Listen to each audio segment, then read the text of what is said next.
২০২৪ সালের শেষ ভাগে ৫ই ডিসেম্বর মুক্তি পেয়েছে ভারতের অন্যতম প্রতিষ্ঠাতা চলচ্চিত্র সিনেমা 'পুষ্পা টু'। মুক্তির পর থেকেই গত দেড় মাসে ভারত ও বিশ্বজুড়ে বক্স অফিসে তাণ্ডব চালিয়েছে আলু অর্জুন অভিনীত এই সিনেমাটি গড়েছে একের পর এক রেকর্ড।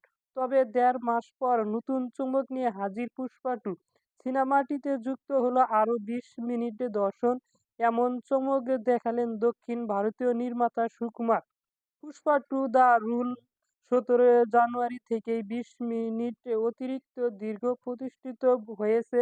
নতুন এই সংলাপে বলা হয়েছে 'পুষ্পা টু' এর আগের সিনেমার দীর্ঘ ছিল ৩ ঘন্টা ২০ মিনিট। এখন সেটা দাঁড়িয়েছে ৩ ঘন্টা ৪০ মিনিট। সম্প্রতি সময়ের এই দীর্ঘ সিনেমা দেখা যায় না বলেই চলে। এরপর দর্শকের আকর্ষণ করে রাখছে 'পুষ্পার ম্যাজিক'। ইতিমধ্যেই বিশ্বব্যাপী সিনেমাটি আয় ছাড়িয়ে গেছে ১,৮০০ কোটিতে। অনেকেই ধারণা করেছিল এটি ২,০০০ কোটি ক্লাব হয়েছে।